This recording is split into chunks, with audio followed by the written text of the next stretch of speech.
Yes, yes, yes. Ladies and gentlemen, we are here with the great Copeland Forbes. Um, I'm just going to read a little bit from your bio here, Mr. Forbes. First of all, good afternoon. Good afternoon, sir. Yes, Copeland Forbes is one of the finest tour and road managers that has been known in the music business for quite some time. He's worked with the likes of Robbie Shakespeare. He's worked with the likes of Peter Tosh. He's a booking agent, manager, tour organizer, and most importantly, what we would love for today, he's a reggae historian. So we have a legend in the house, and we are very honored to have him here. Good afternoon, Mr. Ford.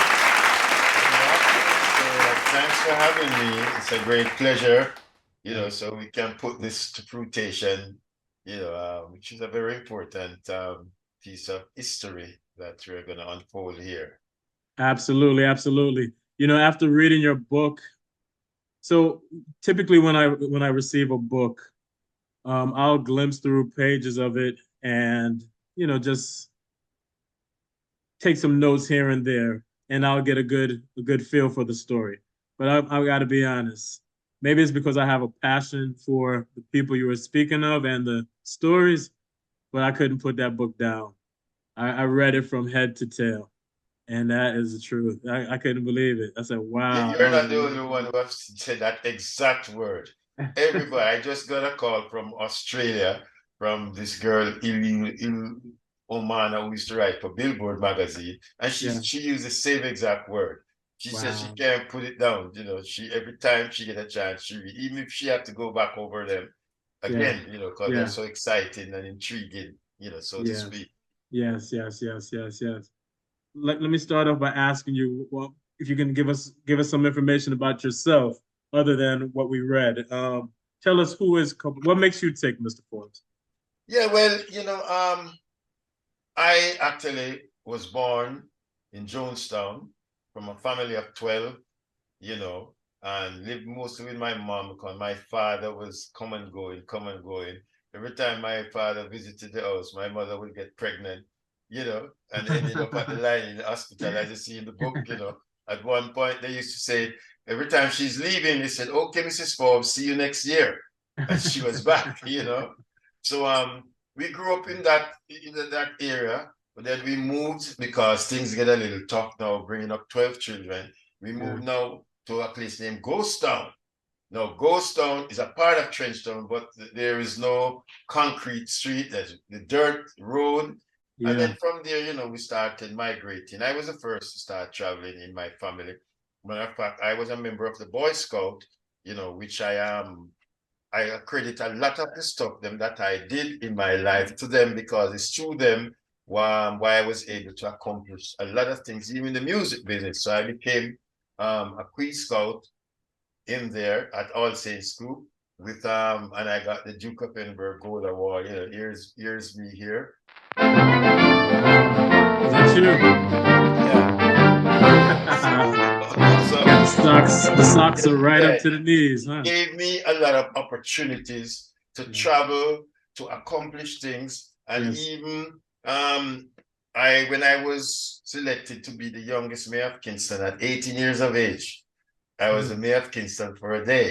And it's through the Wow. Boy Scout why I was able to accomplish that, where I had to perform the duties of what the mayor does, from presenting trophies to the Secretary General of the United Nations Youth Fund at the time, David White from the National Volunteers Organization in England, and then going to the Kingston Fire Brigade headquarters to inspect the Guard of Honor, like Mm. what the normal thing would be. And here's a picture of it, inspecting the Guard of Honor. Oh, That's that's me you. sitting there with my mayor chain around my neck, Oh, wow. you know. So Excellent. so it Excellent. gave me a Excellent. lot of opportunities, right? Yes. And I joined 9 youth clubs during that time, and also the Boy Scouts. So when I come from school, there's not waste time. I have so much things to do. Yes. Unlike what is happening now, where the youths them have, don't join youth clubs anymore. You know, you don't see them in the Boy Scouts where they can learn to be self-reliant and resourceful. So all of that gave me great opportunities, you know, Mhm. so I could travel around the world and meet people, you know, even when His Majesty came to Kingston Mm, in 1966, you know, right. I was selected to be his official card opener, you Oh, know, wow. for that whole thing, you know. So, you Are you know, telling me, are you telling me that you met him? yeah, I met him, traveled with him, you know, Traveled with who? from the Haile airport, Selassie? all the way in and going to all the functions and at the National Arena Stadium and so on. Here's a picture of me opening the car door for His Majesty. Wait a minute. Is that you right there? Yeah, in the Boy Scout uniform there, right? Are Opening the you, car door, wait a minute. Are you serious?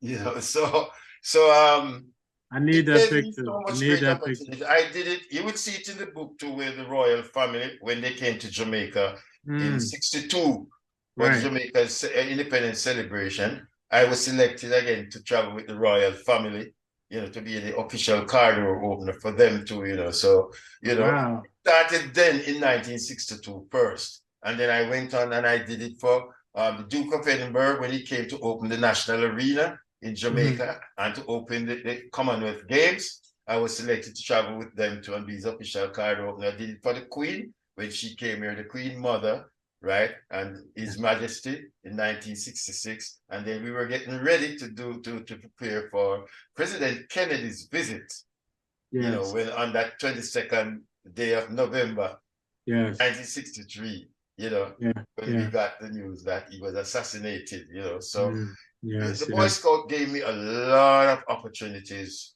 Yeah. to not just to meet royals and intellectuals, you know, but travel around the world. I got all these great opportunities, you know, when you look back to see where I'm coming from, you Yeah. know, and to where I've excelled to, I have to give God thanks for that until I left and went to New York finally, and then entered into show business and start doing all those fantastic things that you see me there, you know, touring with Johnny Nash, you know, Yeah. when he was called the King of Reggae before Bob, you know, Right. Right. performing on Soul Train, you know, promoting Jamaican music, you know, as the first West Indian, the first black person from the Caribbean on the hottest black show in America at that time, which was Soul Train with Don Cornelius, you know. So I got all those great opportunities from I was young coming up. So it helped me along the way and molded me to be who I am today and to help me to project into the music business because my scoutmaster was a music teacher. That sounds great. That sounds great. What was going on in the country during that time? What was going on in the country during that time? During that time, Jamaica was nice. Trust me. The only thing you're scared of is Duppy. And when you walk late at night, dog. That's a ghost for anyone out there. That's a ghost. Yes, right. You know, you walk late at night, you come home. I used to go to scout meetings here and there, and I would come home late at night sometimes, you know. And you didn't have to worry about anything. And the vibe was nice. Everybody was more loving and together, you know, each one teach one, each one help one, you know, and everybody was their brother's keeper, you know, and there was love. You know, even if you're poor and you're in the ghetto, there was love and unity, you know, and that's what kept most of families like my family who were poor, but we never let that took charge of us, because we held our heads high above the water and everything, and we became models for the area because when we were in Jonestown, a lot of people joined the Boy Scout because of us, and the same thing in Trenchtown. We were so influential to so many people there, that everybody wants to be a part of the organization, and then that helped the youths them coming up and prepare them to be self-reliant and resourceful. So it was a great opportunity, and which I wish Jamaica had at this stage, because that would help a lot of the youths them. Yeah, Jamaica is a place that needs a lot more improvement in terms of industrialization and in terms of modernization, those areas, Mhm. because it is sad. It is sad. Yeah, It it's is really sad. sad, man. I'm The telling economy, you. yeah, the economy is very sad. Yeah, So I got a couple of questions here for you. All right. What one fan wants to know, who are the real Wailers? who are the real Wailers? They know that they know the core, but obviously there's a mystique, and then obviously there's the reality. So if you can briefly tell us All about right, I'm gonna Bob, go back. Bunny, and I'm gonna Peter. go back to the 50s. All right. The first and the real original Wailers were some brothers from Tacoma, Washington, right? Okay. Tacoma, Washington, from Okay. 1959, whose name were the Wailers. Right. Long before our brothers in Jamaica decided to call themselves the Wailers. And if you can think back now, put on your thinking cap, when they went to Coxsone to record their first song, which is portrayed in the movie, One Love, right? You notice Coxsone didn't call them the Wailers. He called them the Wailing Wailers.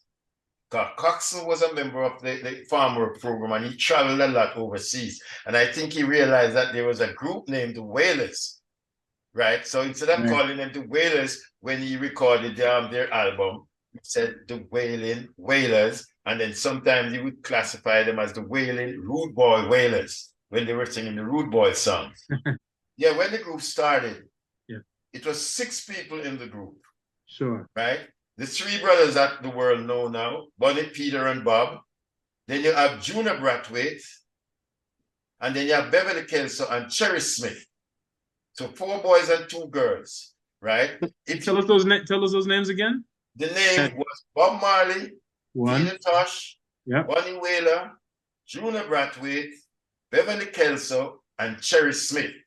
By then now, the girls had dropped out because the pace was kind of rough, you know, for them. So they ended up as a trio, which the world got to know. So it was a trio that actually went to Studio One, not what the movie project and show 5, 6 of them. You know, I mean, it's just that's a movie. Now visiting Jamaica now because she's the only one alive now, you know, from the Wailers, you know, and she talks about it a lot, you know, and she said the day they were going to Coxsone, she didn't know or something went wrong as she could, because she was just a 14, 15-year-old girl, you know. So Bob had to speak to her family, you know, her parents together to be a part of the group there and then, you know. But they recorded together over 25 songs before they started to go apart and come down to the trio. So the trio now was Bob Marley, Peter Tosh, and Bunny Wailer. Now, Bunny Wailer and myself went to school together from we were 5. His right name is Neville O'Reilly Livingston. Yes. Right? And we went to Chatola Park School along with Marcia Griffiths. All 3 of us was same school, same class as we go along. And the original techniques with Slim Smith, Frederick Wade, Franklin White, and Winston, the tall one in the group. So the school was full of talent that back in then at Chatola Park School. You know, so this is before he even went to 9 miles, you know, to meet up with Bob. You know, because, you know, eventually Bunny's father and Bob's mother had a relationship together. So Bunny and Bob actually lived together like brothers, you know, in the same house, because Bunny's father, Mr. Livingston, everybody called him Short, but his name was Thaddeus Livingston, you know, was in a relationship with Bob's mom. And as a result of that came a sister named Pearl. So sometimes she goes Pearl Livingston and sometimes she goes Pearl Marley. You know, so out of that relationship came a sister that she's sister to both Bob and Bunny. Wow. So all 3 of them started singing. First, they decided they were trying to get the name first, and they called themselves the Teenagers. But there was a group named Frankie Lyman and the Teenagers. You know, and they realized that they couldn't use that name because you know, somebody had it, and then they looked at themselves and called themselves the Juveniles. But then Bunny said, but when we grow up and we grow big, we're not juveniles anymore, so it don't fit. Because they sit at nights and rehearsing with Joe Higgs, and they call it, they're wailing at nights, they just come up with the name Wailers. But they didn't realize that there was a group before them in the States of that name before. And that's why when they went to Coxsone now, Coxsone called them the Wailing Wailers, and then they recorded their first album with them in that suit and the polka dot shirts with their hands stretched back, you know, and then here's a list of the album of the songs that they did, right? Then, back then, right? Awesome. These are Wow. songs on their first album, which was entitled The Wailing Wailers, right? Wow, that's incredible. I love that. I love that. I love that. Wow. Um, did you know them back? So you knew Bunny Wailer at that time. When were you introduced to Bob? At what point? Well, yes, well, they were living in Trenchtown at Second Street, and I was living up at Greenwich Street. So when you get off the bus at Spanish Town Road at West Road, you have to walk all the way up to Clock Circle at 8th Street. So I Okay. was past Second Street and you hear these singing going on at night, you know. So I Yeah. stop and go into this yard and I look, I see Neville in this group that is Bunny singing. I said, Yeah. wait, Neville, because he was a great dancer in school, you know. I didn't see the singing part of him. Marcia was a great singer in school.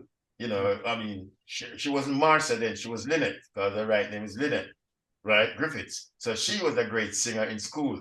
You know, Slim Smith was a great singer too. But Bunny was a great dancer, and I was a dancer in school. So we used to compete at concerts, school concerts, you know, to who can get the best girl, you know, we had legs. If you notice Bunny in these early days, oh, he could dance like hell, you know. Yes, So, yes, yes. so I knew him from back then. Yeah.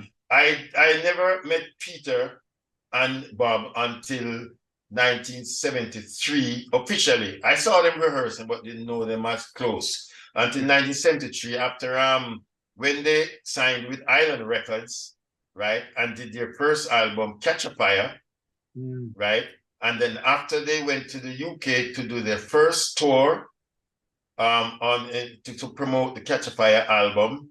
And incidentally, I have to make sure people know the real truth because a lot of people keep blaming Chris Blackwell and said it's Chris Blackwell mash up the group and call it Bob Marley and the Wailers. Right. No, they have been using Bob Marley and the Wailers from they were at Coxon, Wow. right? Okay. And they've been using it when they had their own label named Wail and Soul M, right? Mm. And they used the name again on their other own label that they Top Gong Records that they owned and a registered company, right? Mm. So Bob Marley and the Wailers was used, and even when they signed with Island, right, 7 years later after they left Coxon, they Yeah. signed under the banner of Bob Marley and the Wailers. Here's a copy of the recording contract, and if you look up the top, you can see where it says, yeah, Bob Marley and the Wailers. They're named individually, right? And Yeah. then it says PKA, Bob Marley, and the Wailers. And then each of them signed individually.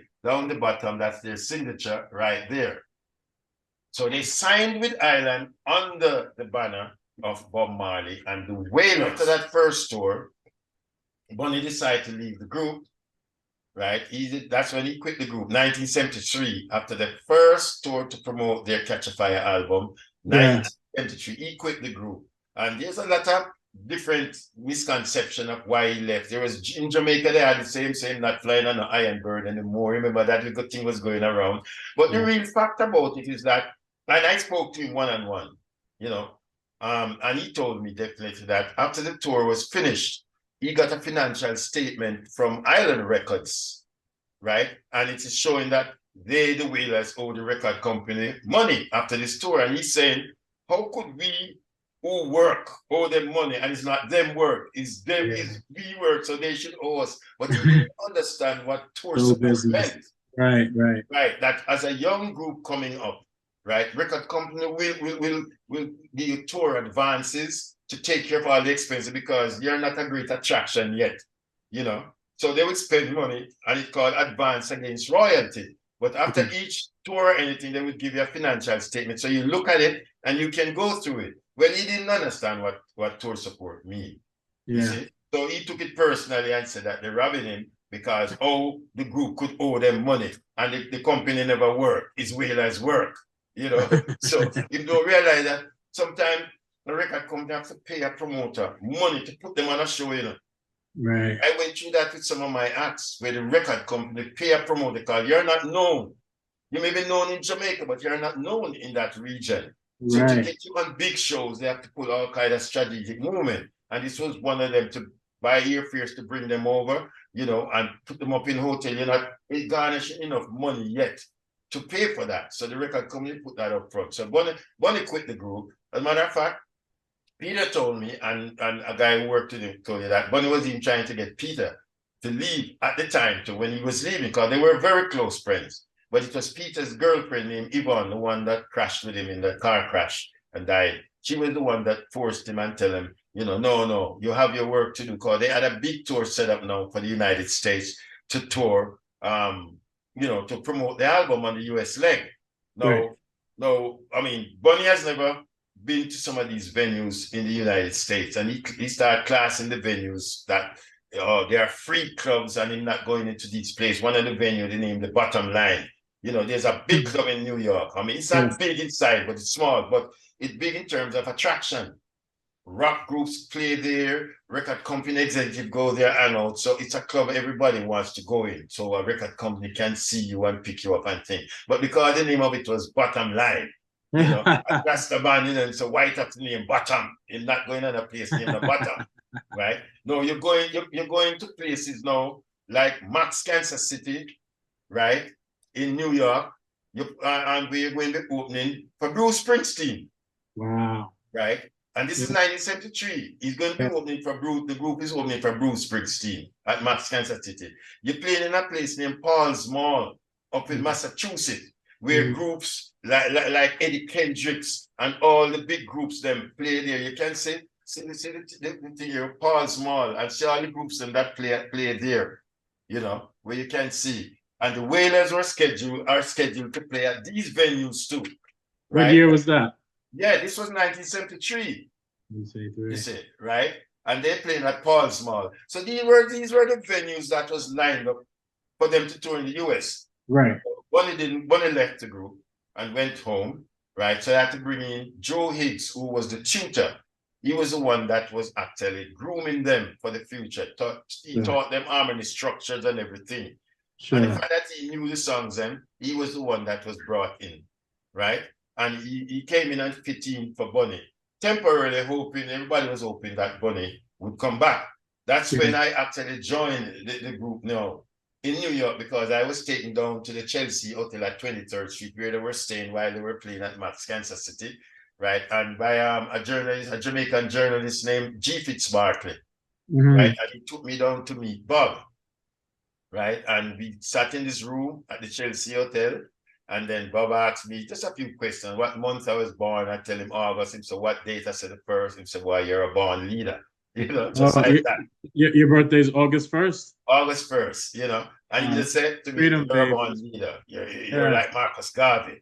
And he started, you know, and that's when I came close to them now, right? And I trod with them on that tour in the US, right? This time now, the opening for Sly and the Family Stone. Okay. No. Sly and the Family Stone was the biggest biggest funk group in the world at that time. You remember them song? I want to thank you for letting me be myself again. You know, thanks to the music, all these hit songs. They were on the top 10 of the charts all around the world. And you're getting an opportunity to tour with Sly and the Family Stone, which was the greatest opportunity any Jamaican group could have gotten, because the only person knew who was well known in America at that time, where reggae was concerned, was Johnny Nash. Right. You know, because Johnny Nash came to Jamaica in 1967 with Danny Sims, and he was covering some of Bob Marley's song, you know, Coma, and Guava Jelly, which was hitting the charts, and people started to hear reggae, but not by a Jamaican. It was by Johnny Nash. Right.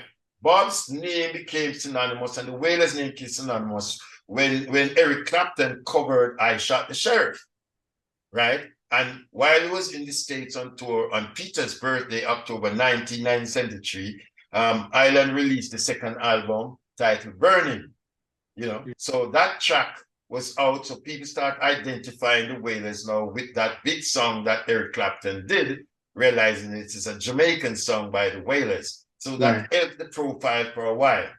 So what happened when we got to Las Vegas and played the Ice Capade? The next morning, they got up early, because everybody was on the same bus, and drove off with the bus and left the Wailers stranded in Las Vegas. Oh, yeah, I think I read that, Yeah, right? So at that point now, the news got around, you know, that the Wailers was stranded. Some Jamaican out in California, because Las Vegas is not far, you know. right, in California. I already knew we were going to university then and drove out to see what they could do, you know, and led by a guy named Gus Brown, you know, and Capital Radio came to the assistant. But now Gus then went to this club, a club named Metrics, right? A rock club, and spoke to the guy who owns the club and said, we have some guys from Jamaica. The guy had never heard of the Wailers, because when they talk about the Wailers in America, they think it is the white group, you know. Yes. And I think Sly and the Family Stone thought it was these guys, you know, out into some island boys playing back to front music, as what they call it. So they left everybody stranded. So they went to this club and talking to the guy to give the group an opportunity. And the guy decided to try out 2 nights. So he kicked out the group that he had booked there to put in the Wailers. Here's a copy of the notice on the board, the club name Metrics, right? Yes. You know, and the Wailers were put in space, right? In space of the guy. And when the guy heard the 2 nights, you know, he was amazed, you know, and he gave 2 more nights to the group, you know, and that kind of saved the whole thing there, you know, because everybody was the West Coast, the news went on the West Coast while the Wailers got stranded in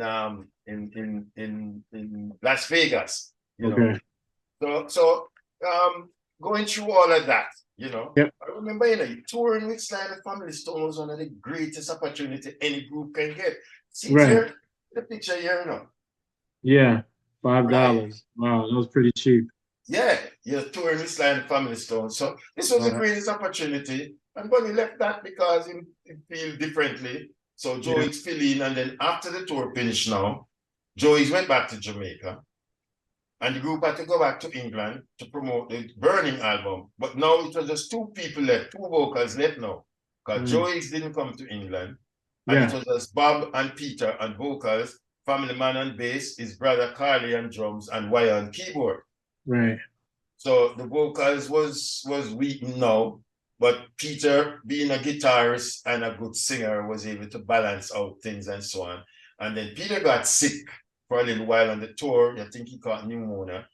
So some of the dates were canceled. And then the last week of the tour, he got back and then finished the tour. And then when they finished that tour now, and they went back home, Peter left the group. This was 1974 now. Peter left the group and Wire left the group.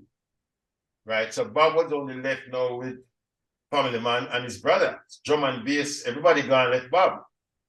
So the fact that in contract with Island is Bob Marley and the Wailers, what Chris told him and everybody told him, just get some musician and surround what you have there and continue the work. So he got Al Anderson, you know, Tyrone. Before Tyrone, a lot of people don't know that it was Tota. Tota was the one that filled in when they reunited for the Marvin Gaye show in Jamaica. Because, you know, they all came back together to do that show, because it was a charity show to raise funds, right? So Tota was the first keyboard man there. Then Tyrone came in, right? Then he had Al Anderson. And then now he got the I-Trees to fill in the vocal parts, you know, and then they went into the studio and recorded Natty Dread, right? And when they recorded Natty Dread and Bob saw and heard the sound and everything, he just decided to stick with this aggregation of people, right? And continue the name as Bob Marley and the Wailers, right? Until during that trip down in Marvin Gaye, Don Taylor now, who was working with Marvin Gaye, because he left Jamaica years before with Chuck Jackson as a valet, and he came back to Jamaica as one of the road managers with Marvin Gaye, right? And he met with Bob, and Bob didn't have a manager then, so to speak. And Bob Don threw it out to Bob and said, yeah, I can do the manager. And he said, okay, let's get to work. They never signed a contract, but they put him to work, you know. And then the first thing Don did was renegotiated the contract that the Wailers had with Island, right? So he renegotiated a new contract for them now, right? So the name is Bob Marley and the Wailers, which they had signed already when the trio was there. So they continue under the name, but then now it was just Bob alone left with the musicians, and he just continued doing that. No, so you know, it was a great journey for them, you know, and I'm feeling proud to see how it turned out, because Bob was very persistent, he didn't have tunnel vision. He saw the lights down, you know, and he decided to continue and steer the group out of the murky waters, you know, while Peter went on to start his solo career, Bonnie went on to start his solo career, and he just kept going, going until, you know, the rest is history. Yeah. Let me tell you, Bob Marley obviously is not only a icon, but he's almost like a spiritual leader for many. Yes.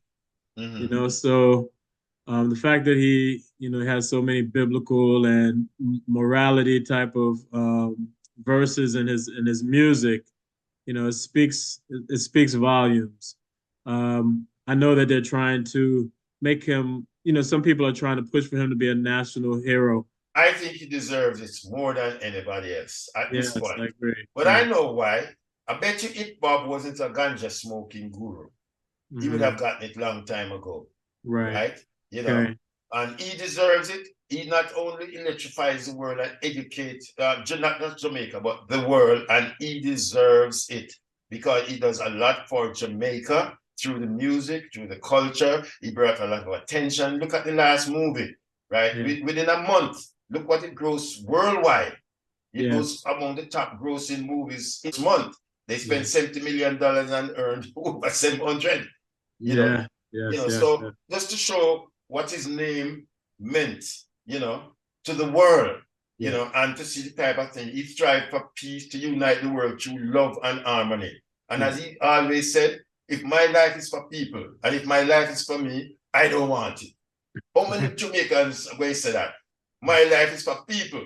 And if I can't serve people, then I don't want my life. So, And if so money will come, it will come. sure. So one more question on Bob. Um, so the man that we saw on the outside, since you were on the inside, was he that same person?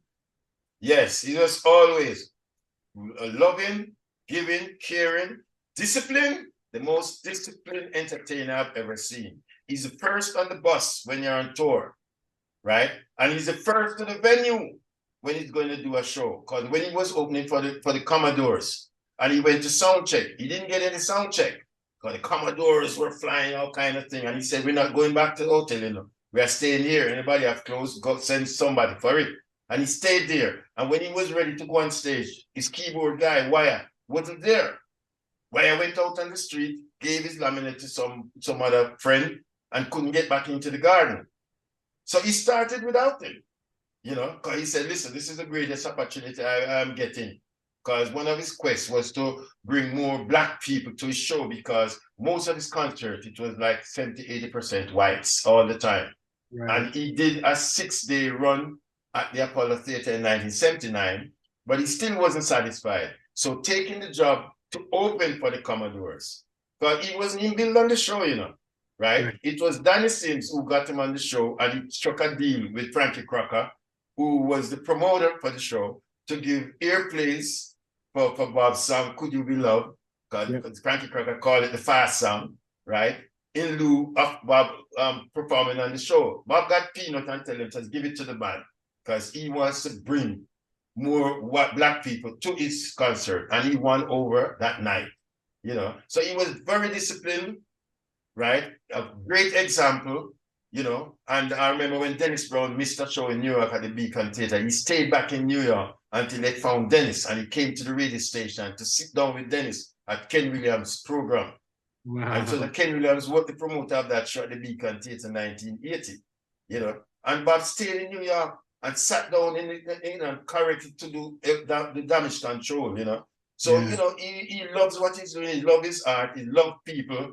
And he's a people person. And you see, which man is gunman come to your house the Friday, and the Sunday you're going to stand up in front of thousands of people. The man is going to come back to finish you. That's to show how he loved what he was doing. He closed his eyes throughout that whole concert. I was right on the stage where I saw everything. He closed his eyes, he opened his eyes and looked at Tyrone, because Tyrone became the musical director, because Family Man ran away and hid. He didn't want to come after the shooting. So Family Man, the bass was played that night by Lloyd Parks, Cat Core, and Tyrone Downey. 3 people played the bass. Thanks. So Okay. Bob was really a disciplinarian and great Wow. example for people. Thank you. What are you trying to accomplish with the book? Are you trying to give a history, or are you trying to showcase who you know? Like, what is the moral of this story? Okay. Um, I started in this business 15th of December 1962. Sure. It simply means I am celebrating over 60 years in the industry, right? So when I was celebrating my 40th anniversary, Thanks. right, I planned a tour named One Love Tour of the United States, where I have Toots and the Maytals, Marvin Heritage, Luciana, Israel Vibration, Tonta Metra and Devante, and Tony Rebel, and thing, right? Representing the different genres of the music. I decided that, I think I should put down some historical things, you know. So I went up to Shocking Vibes headquarters to book Tonta Metra and Devante, right? And I ran into Clyde McKenzie, who was part of the management team. So while I'm there waiting on him, I was talking to Howard McIntosh, who works with the Reggae Boys and so on. So I was giving little stories about my history, the business, and the things like we're talking here. And he said to me, these are great stories. So every evening I go there, I keep, till one evening bring a tape recorder and say, boy, we can't make this thing go to waste.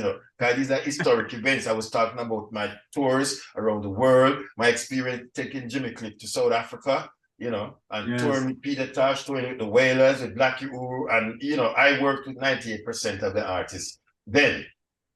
So at that point, he said, you should put it in a book. So I decided that, yeah, I'm going to put them in a book. Now, the amount of stories that I had from my experience couldn't go in one book. I have a part 2 and a part 3, when waiting, right? Okay.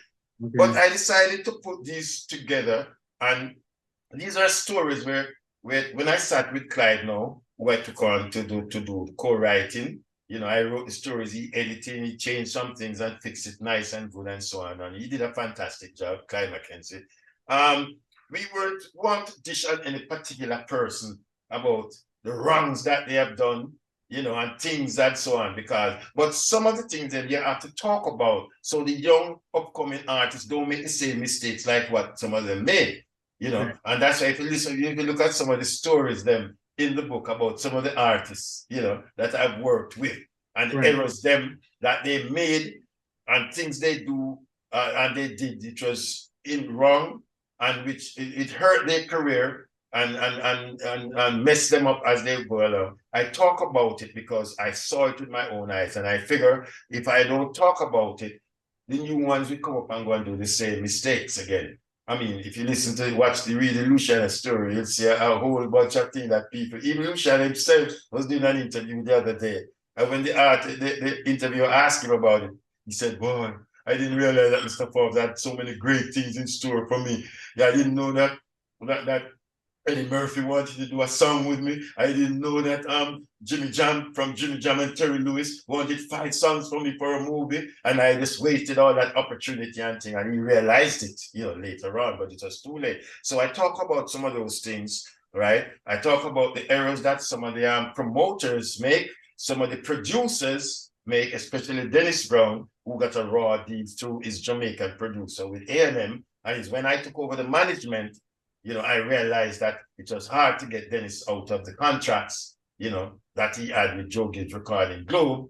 It took $40,000 and a 3-point override on the next album to get him out of that contract because artists didn't understand contracts, right? So they just signed anything that the producer would give them. And when the tune break later on, then creates problem now. They can't get no money because they didn't have the rights. They gave away the rights, not knowing they gave away the rights. So all these things I talk about in the book, right? And the errors that a lot of them made, even the stars, the errors that they make, right? I didn't go into the personal life, because I know all of the personal life, but that's not important. It's, it's to set a record that the young upcoming ones, even the lay people from the business, can understand the business structure, that if they come in to be, say, a manager, they have a little idea what a manager is, because enough of these young artists now just take a cousin, a brother, a friend, your uncle, to be a manager. you know, Right. and not knowing that that's not the right way to go about it, you know, because that person who's so close, she's gonna always tell you what you want to hear to make you feel happy, but not Yeah. going to be practical. If you're wrong, look at you and say, you was wrong, what you did. You know, I remember when I was managing Peter Tosh and we were at the World Music Festival and the PA broke down. You know, it's on the internet, people can see that. And he waited about 10, 15 minutes and they couldn't get it. And he let off a lot of explicit, you know. And I left the stage. I went to the dressing room and sit down, you know. And then when he came in the dressing room, he said, what they say me do now? What they say me do now? I said, okay, and I went to the thing. When me and you sit down, I will talk about it, you know. And I spoke to him. I said, listen, you can't do that in public space, you know, because you turn on people. But the system work for everybody. I know, you know. And he said, all right. And the next show he did was his last show in his life, Super Jam at the National Arena. And Yeah. the critics wrote and said it's the greatest show they've ever seen. The only disappointment they had, they came expecting to hear some expletives and the four-letter words, and they didn't hear none of that. You know? So, Yeah. the book is an educating book. It It's is. like an encyclopedia where people can learn from. Yeah. It's exciting because there are a lot of stories in there will make you laugh. Oh yeah. Oh yeah. Laugh like crazy, you Oh know. yeah. Dennis Brown stories that is something that like a movie, you know, the Yeah. Luciana stories like with the Gregory Isaacs one, oh my gosh, Yeah. you know, because I worked with these artists in management, road management, tour management, personal assistant. So I see the things in myself so I can talk about them. So I decided to put this book together, and this is part one, right? So you know, you can educate the masses, you know, because I want to educate, eradicate, and illuminate. So you educate the masses, eradicate the negative, and illuminate the whole spectrum of the music business. So people don't see from the negative point. Because some people look at the music business as downgrade, you know. A parent don't want his son to turn a singer boy, you know, not Yeah. realizing that it's something that can feed the whole nation if it's done Yeah. properly and do the right thing, get your songs registered and all that stuff. So you know, I think it's a great book. You know, the people who worked with me on it, you know, Marcia McDonough, Clyde McKenzie and his family, you know, and Maria, I can't pronounce her name out in Greece. You know, she did the designing and the photo editing. The photos, them luckily I have a lot of photos that I kept until this very day. You know, I keep Yes. every little Great thing that I photos. have. Yeah. You know, it's a good thing that I did that because it helped, you know, when I was want pictures for the book, you know, even when I was given the Order of Distinction in Jamaica, you know, I was you know, by the Yeah. Governor General, you Oh, know, I yes. keep pictures of every single thing, you Yeah. know, and can show people that listen, here comes a little Boy Scout. You came into the music industry, started as a personal assistant, worked your way up through be a tour manager, road manager, manager, personal manager, and now I'm writing a book and I'm doing PowerPoint presentation around the world at different music seminars because Yeah. I'm planning a big tour for my book titled Reggae My Life is Setting the Record Straight. I tell you, one thing I did love about that book as well is, like you said, it was very exciting. I mean, I don't want to give away too much because people need to go buy the book so that they can read it. So,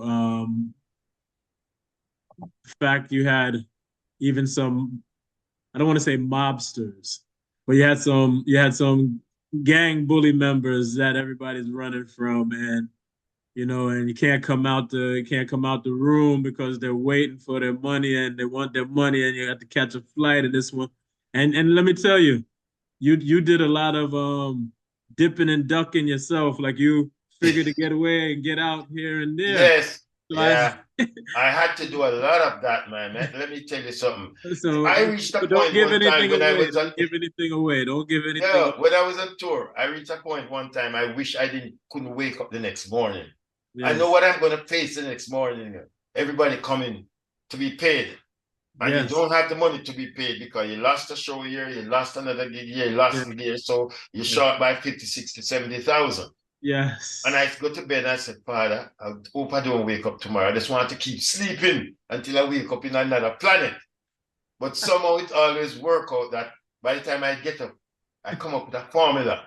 And because I always been doing this thing on a regular basis, and I do my own tours too, named Reggae Superfest. I had a series of that going, and everybody wanted to get on that bandwagon. So if a man is short by thing and you understand that it's not being robbed, but we lost 3 shows, so we, the budget will get hurt. You just say, hey, no problem, man, and so on, So it wasn't about money, because there were times I don't even get paid. Yeah. Many times I don't get paid. People say, but why you keep doing it? But if I never do it, I wouldn't have a story to tell. Right. And we used to write a book about the history. If I didn't just get fed up and say, boy, coming out of it, because money is not everything that you focus on. Right. So you have to go over the rough waters to accomplish that, and in the end, you accomplish it. Absolutely. The experience. So I'm happy about it. Absolutely. As we're winding down, can you give us a brief anecdote on the one and only Mystic Man? It seems like you and him were super close. I mean, like you said, the name of your book is extreme, like similar to his song. So let us know a couple of things I'd like to know personally. I think that he was a misunderstood person. Yes, I was just gonna say that exact word. Peter was one of the most misunderstood person in the world, right? When I started working with him, I started as a personal assistant, right? Not as a manager. We're talking about Peter Tosh, everybody. Peter Tosh. As a personal assistant to Peter Tosh. I had to take care of his food, I had to take care of his clothes, I have to make sure he gets to all his interviews. Everything personally was my responsibility, and that was Sly and Robbie who recommended me for that, because they knew that as a Boy Scout, I have all these experience.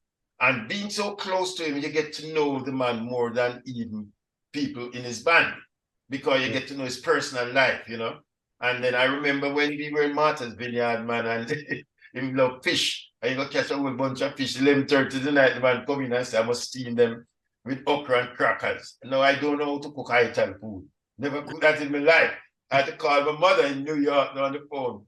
And when she started telling, yes, and they put the salt here. I said, no, mommy, don't eat salt. What do you mean salt? So what kind of fresh food? I said, it's Ital. What is Ital? I said, just tell me what to do, So he was the most misunderstood person. He was one of the person that when he does an interview, you don't have to wonder what is he talking about. Very straight up, you understood clearly, perfect English, unlike people who say Bob speaking and Pato and thing and so on, blah, blah. But you could understand clearly, and Peter was a man that called a spade a spade. He wasn't afraid, right? People, black dignity and freedom for people was one of his main things. If you know this is song, Equal Rights and Justice, I remember when we went to Nigeria, that's where he got the inspiration to write most of the songs on the Mama Africa album, because of the experience that we got. Me and him alone, no music, and just went because he was having headaches from the beating that he got from the police in Jamaica in 1978. So that headache was bothering him. So we went to Nigeria to visit a bush doctor, because he said he wants, he knows that Africa have the great medicinal value. And that experience, it's in the book, it's 2 chapters of Peter in the book, Mama Africa, the album, and then Mama Africa, the tours and things.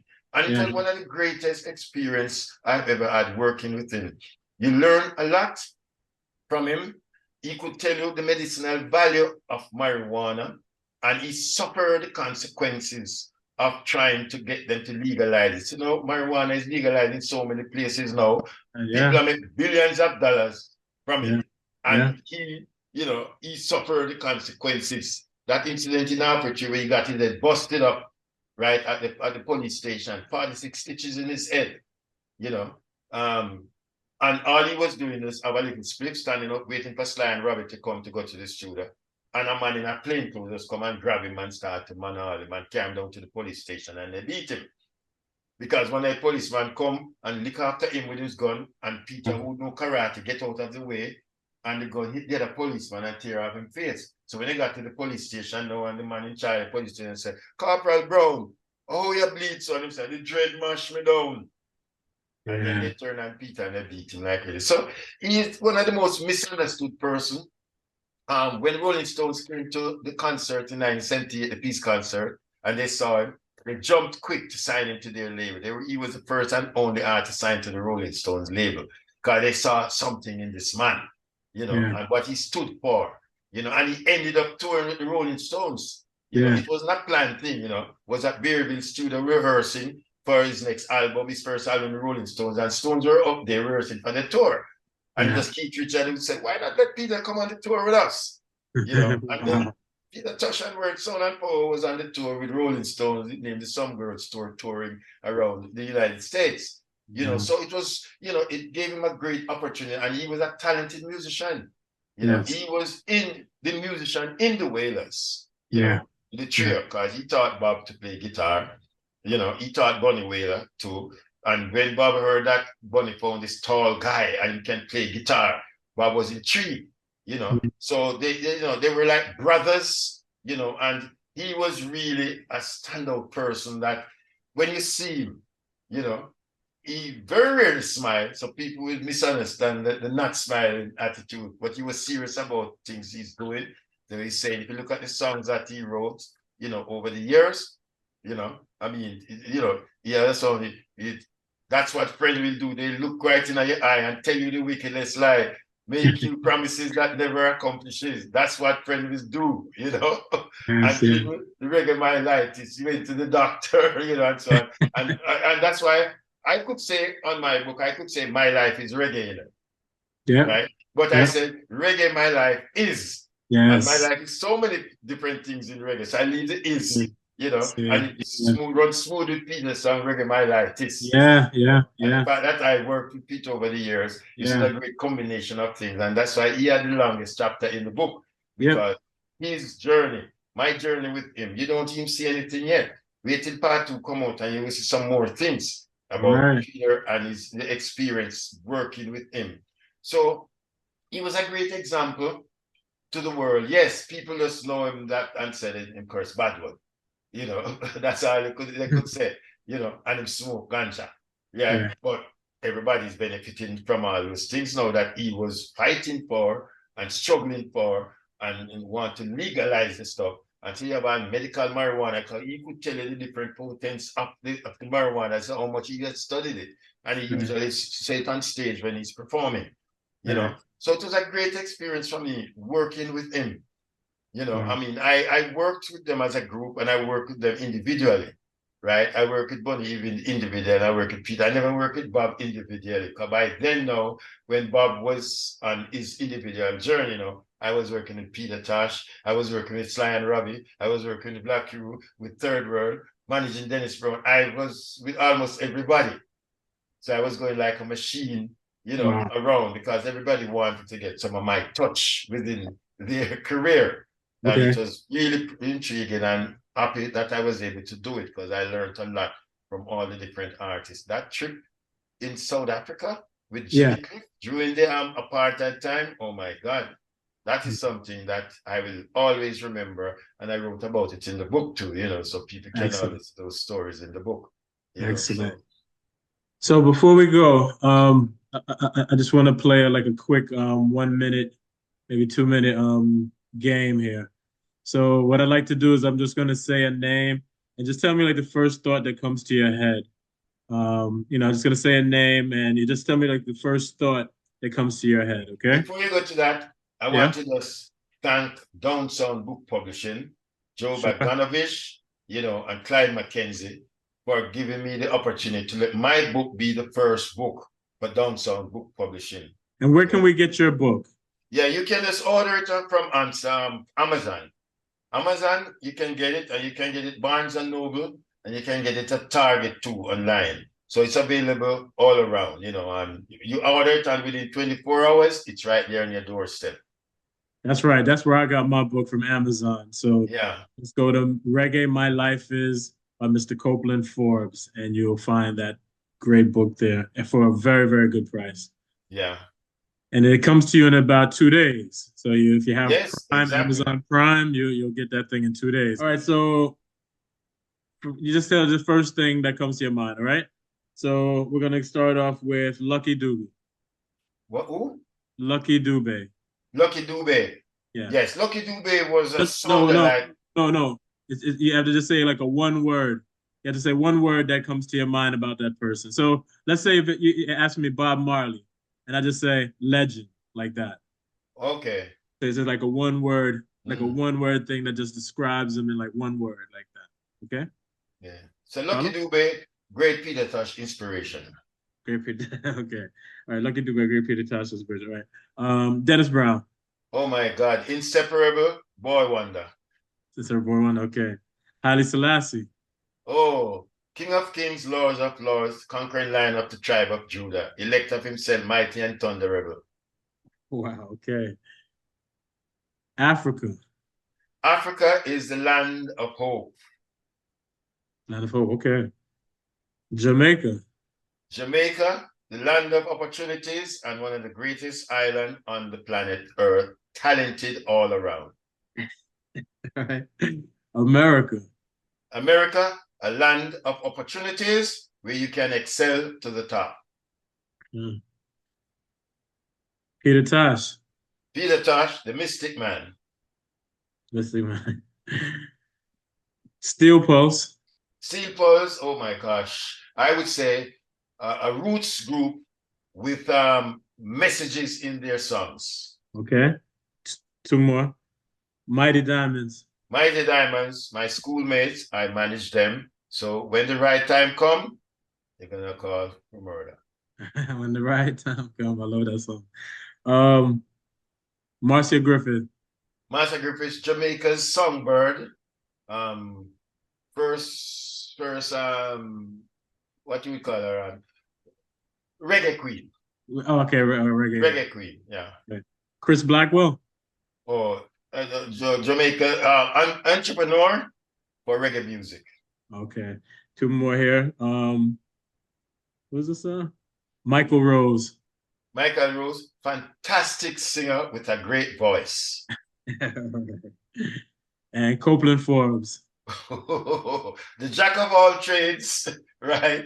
And a very inspirational person. I must give thanks to the Almighty for keeping me over 60 years doing what I love to do. And I will always be here to impart my knowledge to anyone on the planet Earth who wants to learn.